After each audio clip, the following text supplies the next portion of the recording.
7. Music touched the returning party, music full of gaiety and life. Not only did flutes play, but so did horns, lutes, and drums. As Kentrell and the others entered, they also heard voices raised in merriment and noted light upon light darting about in the city below. Deep shadows still covered the kingdom, but hopelessness no longer enshrouded the lost realm. Atana met them almost immediately. Her eyes became Kentrell's world, and her voice, as she thanked him, stirred again his heart and soul. "I want you to see something before we go to my father," she immediately said. Taking him by the hand, she led the captain and the others to a high balcony from which nearly all of the city could be seen. Atana waved her hand across the vision of Ure, showing Kentrell the fruits of his success. There were people, live people, celebrating in the streets. They were everywhere. Not the pallid specters of before, but breathing folk, in flowing, colorful clothes, more like those donned by the desert inhabitants of Lugolain, rather than the more dour and formal Eastern wear normally seen in Kechistan. They laughed, they danced, they sang, all the things of life. "Nice," Gorse commented, grinning at the festive activity. Captain Newmont looked at his hostess, ever a wonderful sight in herself. "I don't understand. The people... It happened the moment the sun failed to touch our kingdom. Not only did the shadow hold, but all of Ure seemed to gain earthly substance. We're still not truly yet part of the world again, but we are nearer to it now than ever before." The necromancer leaned close. "Magic is a strange and complicated creature, Captain. Perhaps the Lord of the Realm can better explain this miracle." Kentrell nodded. "We shouldn't keep him and the others waiting any longer." Atana did not release his hand, and he made no move to force her. They and the rest hurried through the halls of the palace, halls that, like all else, looked different in ways not noticeable at first. The chandeliers and oil lamps had become brighter. That much Kentrell could readily have sworn. In addition, the sense of death and decay that he had experienced on his first entry had been replaced by one of spirit and rebirth. And as there had been people of flesh in the streets, there now stood in the halls figures both solid of body and clad in gleaming metal, armored from toe to neck in chain and plate and wearing open helmets with broad rims in front that stretched a good hand's width ahead. They saluted the mercenaries and Atana as the group passed. In some ways, their narrow eyes and pale skin reminded Kentrell of Zail, and he wondered if the necromancer's ancestry held some link to Ure. More people crossed their path as they neared Juris Khan's chamber. These wore robes of state, with blue or red sashes, and each bowed gracefully as Atana and the captain headed to the doors. Courtiers also paid homage, men going down on one knee, and women curtsying. Breck almost paused to play at one of the latter, but Gorse batted him lightly on the back of the head, urging the fighter on. The doors opened, and what had once been a room plunged in darkness, even greater than that of the deepest shadow, now glittered in gold and jewels. The very walls had been gilded in gold. Scrollwork lined each segment, and reliefs decorated the centers.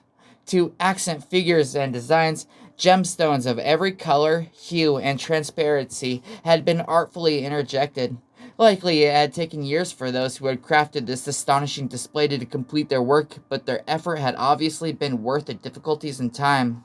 A full honor guard greeted them as they walked inside, a score of armored figures snapping to attention, their lances pointing to the ceiling.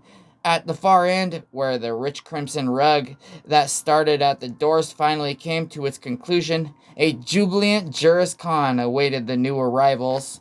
Albord and the rest who had been left behind seemed no less pleased at Kentrell's return than the Lord of Ure. And why not? The success of the venture meant that all of them would leave the Shadowed Kingdom laden with as much treasure as they could carry. Of Sin, however, there was no sign. remembering that talk of the Vajari aiding their host in escaping his personal curse.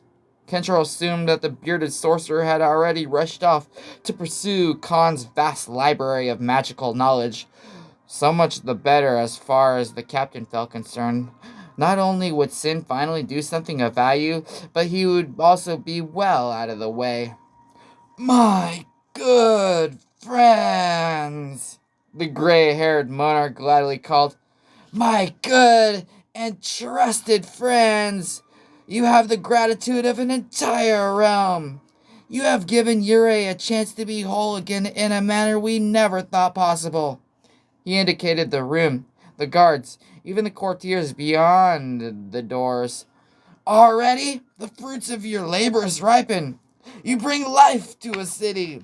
The people celebrate not only their renewal, but those who granted it to them. Captain Kentrell Dumont, Khan continued, resting his arms on his knees and smiling graciously. You and your men, and you too, Master Zael, are the guests of the palace. It will take a few days to formulate your rewards properly, but in the meantime, whatever you desire in Yurei is yours. Kentrell thought of the festival outside. Are my men free to leave the palace if they so chose? I think my people would demand it. Juris Khan looked over the other mercenaries. There are places for you to sleep in the palace, but there's no need for you to stay here otherwise. Outside, I know wine, food, and other entertainments are available to you, my friends. If you like, go now with my blessing, and when you finally reach your limit, you're welcome back here. The captain nodded permission. That was all the news in Albor and the others needed.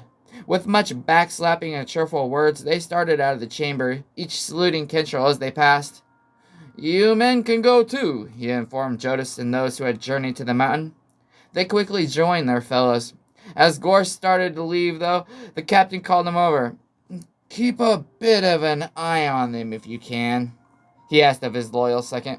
Make certain that they don't wear out their welcome, despite everything, eh? Gorse gave him his biggest grin yet. I'll watch, Kentrell. I will. That left only Zael, and while Captain Dumont felt more comfortable around the necromancer than he had at first, he still desired his pale companion to find some other interest. Atana still held Kentrell's hand, and he hoped that meant she would not be averse to advances made by him. As if reading his thoughts, Zael suddenly announced, Great Lord of Yurei, with your permission, I think that I shall see if the Vajera might need some of my assistance. That would be most appreciated, my friend. One of the guards can direct you. With a sweeping bow, the necromancer backed away, leaving Kentrell with Juris Khan's daughter. Her father smiled at the pair.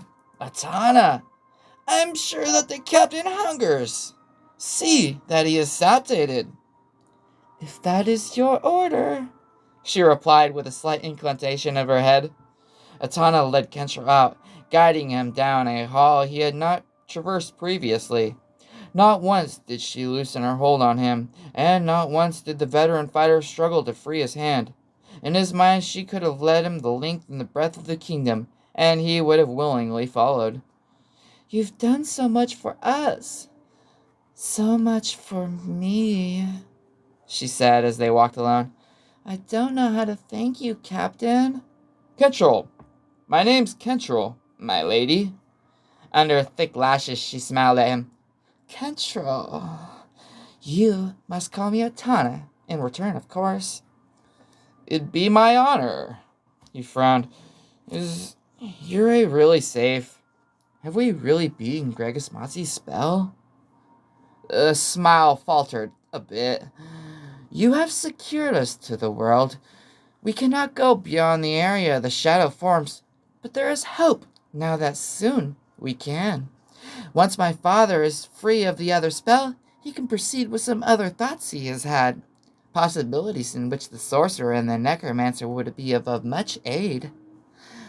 You'd better keep an eye on old Sin. He is not the most honest of his ilk. My father knows how to read people, Kentrell. You should realize that. The corridor suddenly felt too warm. The captain tried to think of another direction of conversation and finally recalled the brooch. My lady, Atana, I've got to confess. When I saw you with Lord Khan, it wasn't the first time I'd seen your face. She laughed lightly, a musical sound. And here, I thought I had you entranced with one single glimpse. I noted that you reacted far more than any of your comrades. Atana cocked her head. Tell me then, how do you know me? Because of this. He pulled forth the brooch. Atana gasped when she saw it. She took it from his hand, running her index finger over the image of herself. So long.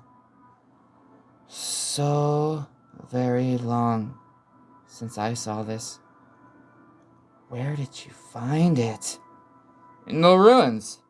In the midst of the city. He took it. The crimson-tressed young woman said in a tone so dark it actually made Kentrell shiver slightly. Gragas. He took it.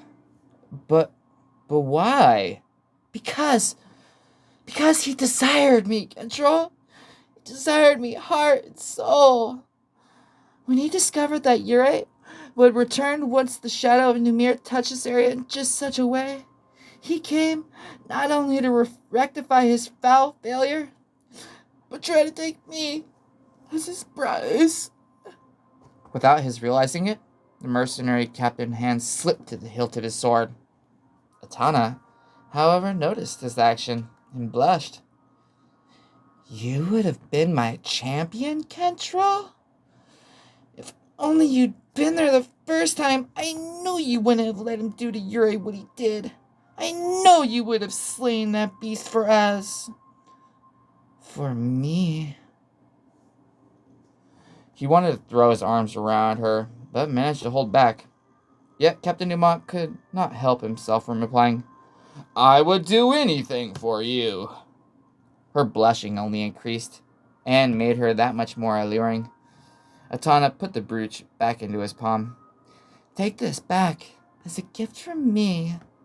Let it be a sign of my gratitude and my favor. He tried to speak, tried to thank her, but before he could, Juris Khan's daughter stepped up on her toes and kissed him. All else in the world faded to insignificance.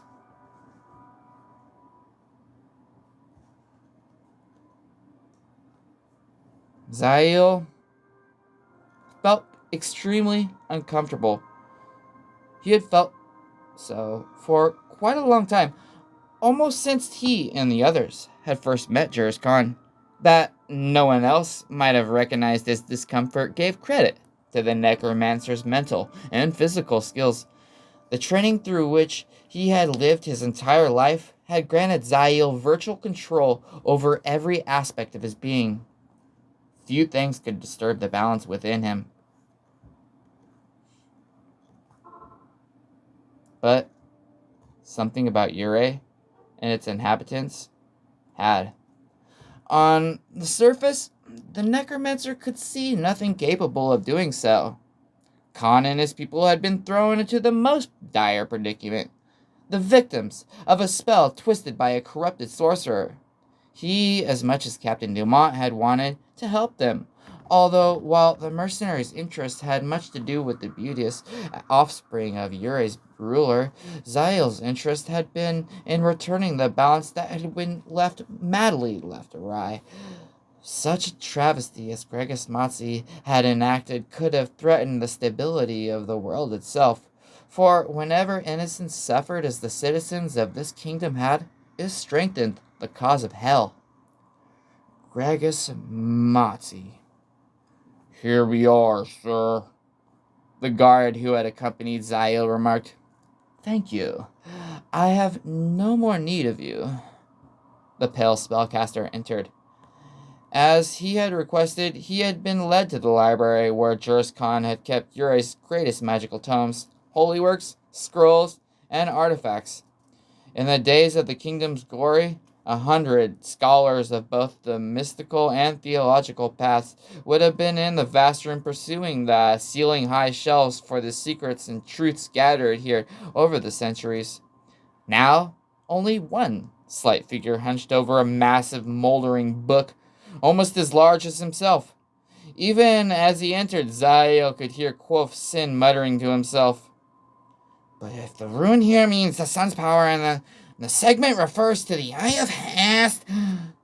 The Vajera suddenly looked up, then glanced over his shoulder in the direction of the necromancer. Master Sin, Zael greeted the other spellcaster. The short bearded man snorted at the newcomer, then returned his gaze to the book. How goes your research? Without looking at Zael, Quoth Sin testily retorted. It goes slowly when young cretins constantly interrupt it with their blather. Perhaps a combination of efforts would... Now the elderly Vajera did look at the necromancer again, but with eyes that burned bright with growing fury. I am a sorcerer of the first magnitude. There is nothing I can learn from you. I only meant... Wait! It occurs to me that there is one thing you can do. Zael frowned suspicious. What? With a venomous tone, the Vajera replied, You can leave this library right now and get as far away from me as possible. You taint the very air I breathe. The necromancer's gray eyes met Sin's silver gray ones. Both the Vajera and the servants of Rathma shared some common ancestry, but neither spellcaster would have ever acknowledged such a blood relation. As far as both sides were concerned, a gulf almost as wide as that between heaven and hell existed, a gulf neither wished to bridge. As you desire, the pale mage responded. I would not want to put too much distress on one of such senior years. It could prove fatal. With a snarl, Quoth Sin turned away. Zael did likewise, leaving the library and marching down a deserted hallway. He had not meant to get into any confrontation with the Vajera, no matter how minor. The necromancer had honestly wanted to help, the better to see Juris Khan free.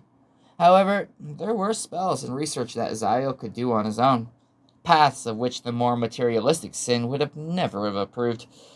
Those who followed the ways of Rathma often found what other spellcasters carelessly overlooked. How ironic it would be if Zael discovered quickly what his counterpart so struggled to find. Sin badly wanted the magical tomes and relics Khan had promised him. It would eat him up inside if Zael instead garnered the prizes. Zael, my boy! I must speak! He planted a hand over the bulky pouch at his side, trying to smother the voice that could not be smothered.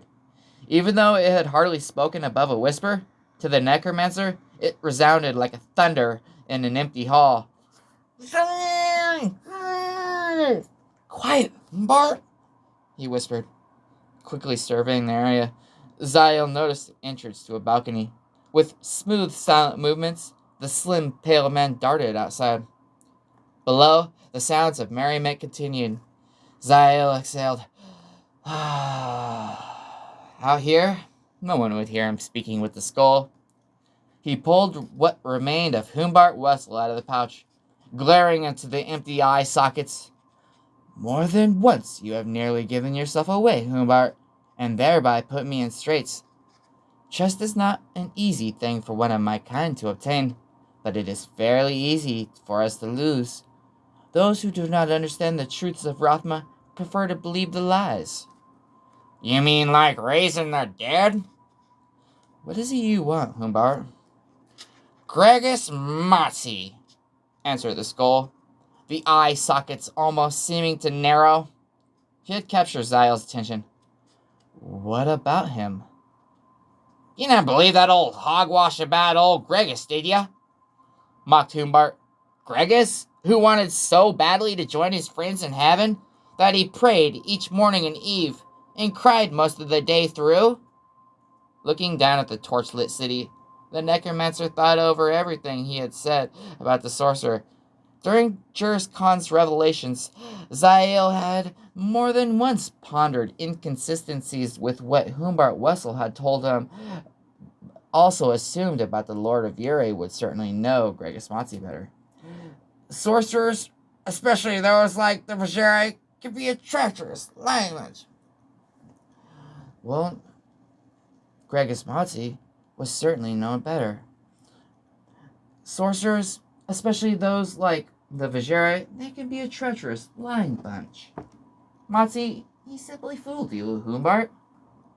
If he fooled me, lad, then I've got 2 legs, a pair of arms, and all the bones in between still, and covered in a good wrapping of flesh to boot. Old Gregis, he was a torn man, blaming himself for not being good enough and praying for redemption since day one. He was no monster, no corrupt wizard. Mark me.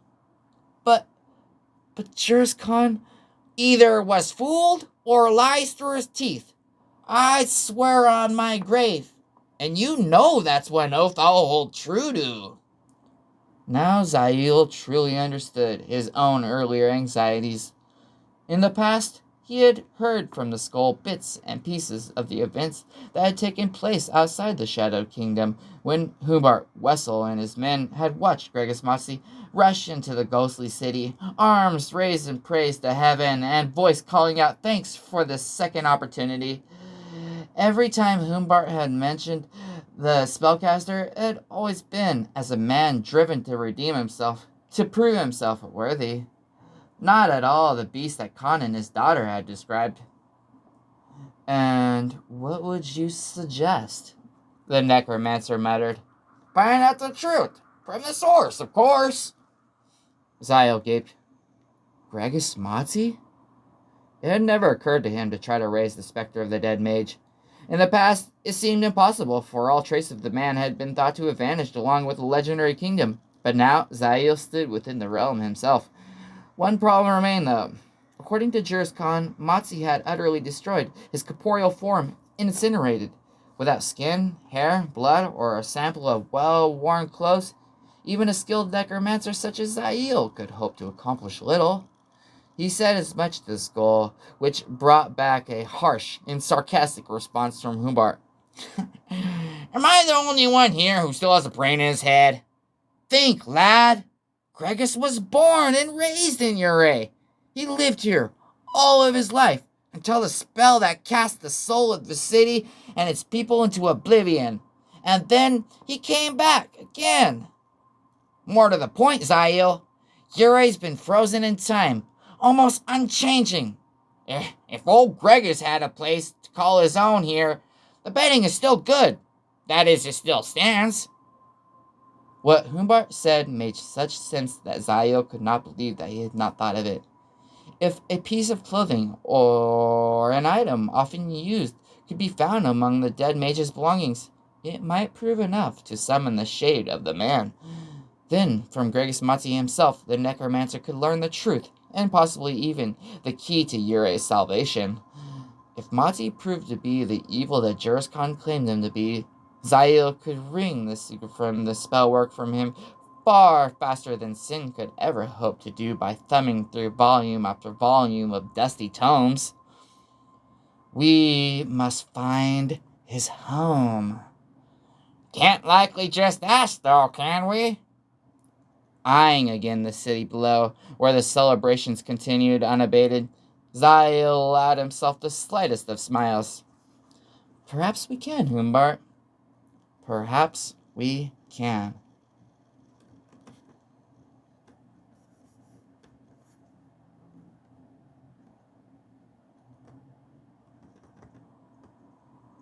A few minutes later, the cloaked spellcaster walked among the citizens of Ure, a tower of black among the colorful locals, dancing, cheering, and singing under the light of torches and oil lamps. It seemed odd to need torches and lamps at what should have been the brightest part of the day, but with the deep shadow of Namir, Also, their protection from both exile and the horrific death, the inhabitants of Ure certainly seemed unwilling to complain. Several men insisted on shaking his hand or slapping his back, while more than one enticing female sought to thank him even more personally. Zael suffered the slaps and accepted politely the kisses on the cheek, but although he could not help being slightly caught up by the mood around him, the necromancer kept his mind on the task ahead. Damn, man, I wish I had a body to go with this old cracked skull, came Humbard's voice from the pouch. To drink some good ale, to find some bad women. Quiet. While it seemed unlikely that anyone would hear the skull in the midst of all this festivity, Zaya wanted to take no chances. One of Kentrell Dumont's men came swaggering down the street, a young woman on each arm. The bearded mercenary kissed the one clad in a golden outfit more appropriate for a harem, then noticed the necromancer watching him. Enjoying yourself there, spellcaster? He grinned and, momentarily releasing his companions, extended his arms to include all of Ure. The whole blasted kingdom wants to celebrate us heroes. Zael recalled the dark hair fighter's name. Putting a slight smile on his own face, he commented, a change from the usual mercenary reward. Yes, Breck? You can say that. Breck placed his arm around the second young woman, a sultry beauty with ample curves whose gossamer dress hid little. The fighter let his fingers dangle a scant inch or two above the uppermost of those curved areas as he paused to kiss her on the throat. The one in gold began giving Zael admiring glances. Under shaded eyes, she said, Are you one of the heroes too? Careful there, the mercenary gestured. He's a necromancer, ladies. You know, raise the dead, commute with spirits. If Breck thought this would scare the two, he was sorely mistaken. In fact, they both eyed Zael with much more interest. So much, in fact, that he felt like a bound mouse set before two hungry cats. You raised the dead? The first breathed. And spirits too? Zael shook his head. It's not something lightly done, anyways, my lady. Here now, ladies. Don't go giving him any notions about that. Zael shook his head. I would not wish him to dampen these festive activities. After all, the curse of Greg's Nazi has finally been countered. The one in gold lost all trace of humor. A terrible, terrible man. Yes, a traitorous person. Ure would be well rid of all memory of him. Any images, any writings, they should all be destroyed. Even his sanctum should be erased to the ground. The better to forget his evil. That is, unless to do so would be endangering the homes of others. There'd be little enough to burn, replied the curvaceous woman. Built into the mountain as it is. The mountain? He lived in a cave? How monstrous! It was part of an old monastery, built before the city, she offered. But monstrous of him. Yes, the woman quickly added. Monstrous indeed. Breck had heard enough such talk. Now, girls, why don't we let the spellcaster be on his way? I'm sure that he's got himself a rendezvous of his own, don't you, sir? Zael recognized the suggestion to leave. With the smile still in place, he said, Yes, as a matter of fact, there is someone dying to meet me. The women laughed lightly at this, but the fighter gave Zael's just a sour expression in reply. Bowing slightly, the necromancer bid them goodbye, then walked off as if rejoining the celebration. Now I know where they got the expression gallows humor, Humbart muttered from his pouch. I merely wanted them to think I had no purpose but amusement tonight. With just like that? Now me, I would have said. Quiet. Zael gave the pouch a slight rap as he added emphasis. He now knew where he'd find the former abode of the mysterious Gregismatzi, and once there, he would surely be able to locate some item with which to summon the man's shade. Then, at last, Zael would find out the truth, find out whose versions of facts fit, find out why a reborn Yurei would trouble him so.